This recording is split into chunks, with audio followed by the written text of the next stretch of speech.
अस्सलाम वालेकुम जी। मैं सैयद तानियाल और आप देख रहे हैं हमारा यूट्यूब चैनल।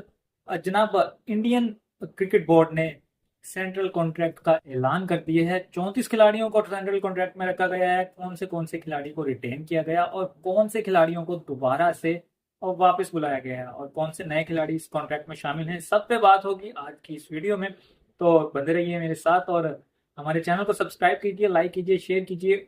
और क्योंकि हमारी जो ऑडियंस है उसमें इंडियंस काफ़ी ज़्यादा हैं, तो वो हम मुझे ज़रूर बताइए कि कमेंट सेक्शन में अपनी राय का इजहार जरूर करें कि कौन से खिलाड़ी को किस सेक्शन में होना चाहिए था, कौन से ग्रेड में होना चाहिए था।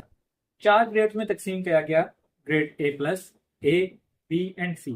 पाकिस्तान और इंडिया में फ़र्क क्या है कि पाकिस्तान में उन खिलाड़ियों को रखा जाता है इसमें जो हमारी कैटेगरीज बनती हैं, कैटेगरी A, B, C और A+ वगैरह, इसमें हम उन कैटेगरीज में जो है ना उन खिलाड़ियों को रखते हैं जो सबसे ऊपर कैटेगरी है उसमें रखेंगे। जनाब, बाबर आजम हुआ, रिजवान हुआ, ये वो होंगे जो सारे मतलब ODI, T20 और टेस्ट सब खेलते होंगे।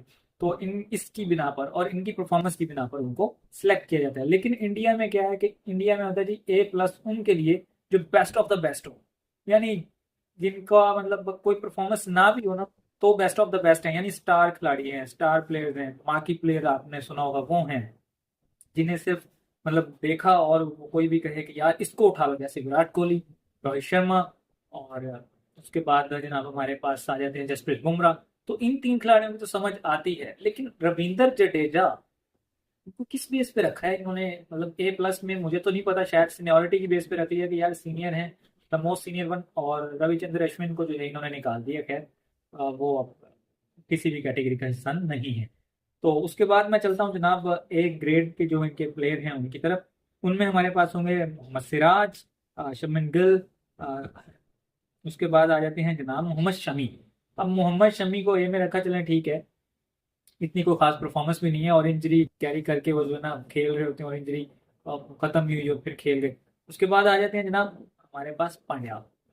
अब हार्दिक पांड्या ए कैटेगरी में कैसे फॉल कर रहे हैं? मेरे ख्याल से उनको शायद A+ में होना चाहिए था, क्योंकि वो ऑलराउंडर हैं और फॉर्मेट्स भी खेलते हैं। लेकिन मुझे नहीं पता कि इंडियन क्रिकेट बोर्ड जो है वो किस बेस पे खिलाड़ियों को अलग अलग कैटेगराइज करता है। सर अच्छा, आगे हम चलते हैं जनाब। ऋषभ पंत ठीक है, बेस्ट है, बेहतरीन है। उसके बाद आ जाते हैं जनाब हम KL राहुल पर। KL राहुल, ये वही KL राहुल है ना जिनको इंडिया में जो है वो ट्रॉल किया जाता है, राहुलिया मेरा राहुलिया। वो राहुल साहब जो हैं ए कैटेगरी में फॉल कर रहे हैं, ग्रेड A में।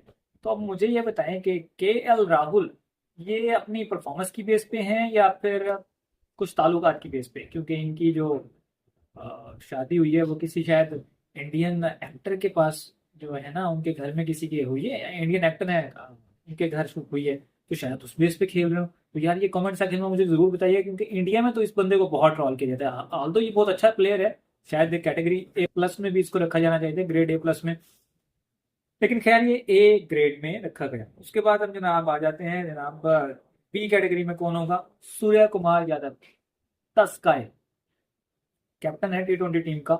और अगर पाकिस्तान में होता ऐसा कुछ तो भाई वो ग्रेड A+ में होता। लेकिन यहाँ पे वही बात कि मुझे तो नहीं मालूम कि किस बिना पे कैटेगराइज किया गया, लेकिन सूर्य कुमार यादव को B कैटेगरी में रखा गया है।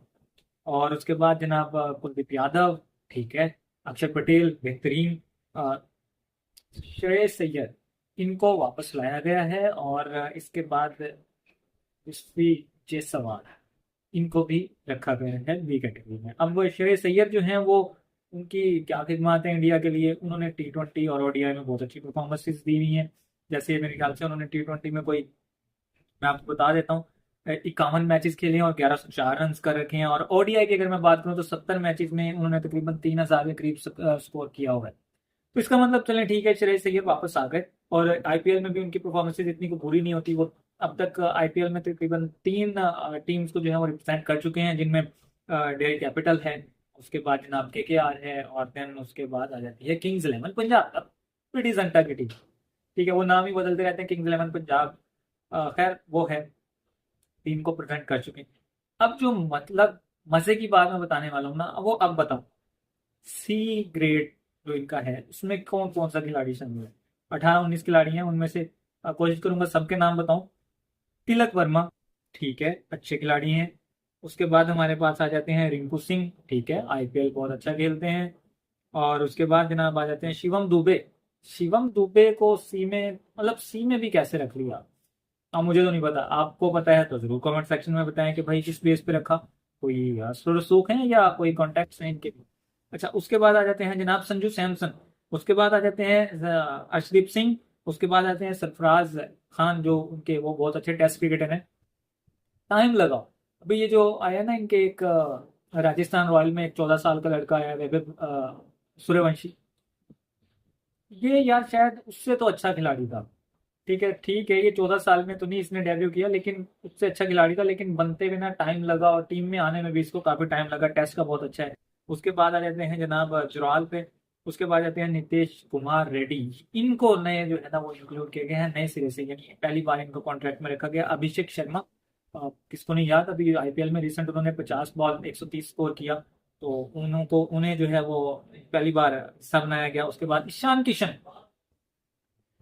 किशन 2 टेस्ट मैच खेले हैं, 78 रन हैं, ओडीआई में भी अच्छी परफॉर्मेंसेज हैं, इतनी को बुरी नहीं है। तकरीबन कोई 27-28 में कोई 900 या 950 के करीब स्कोर है उनके। टेस्ट में भी जो है उन्होंने मैंने आपको बताया 2 मैच खेले हैं, तो चलने कोई नहीं, उसको तो चांस ही नहीं मिला। लेकिन T20 में भी तकरीबन 800 के करीब स्कोर है, 32 या 30 मैच खेले हैं ईशान किशन ने।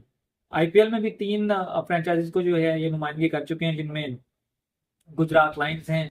उसके बाद अभी रिसेंट में ये खेल रहे हैं 2 फ्रेंचाइजीज हैं, उनमें से मुंबई इंडियंस।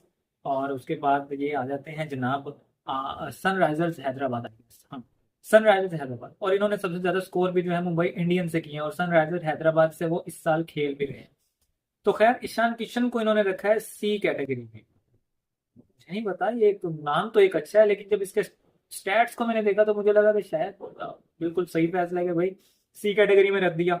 आकाशदीप है, मुझे वो जरूर। अच्छा, वरुण चक्रवर्ती, जिसने चैंपियंस ट्रॉफी में सबकी नाक में दम किया हुआ था, जिस बंदे ने, उस बंदे को सी कैटेगरी में रखा है इन्होंने।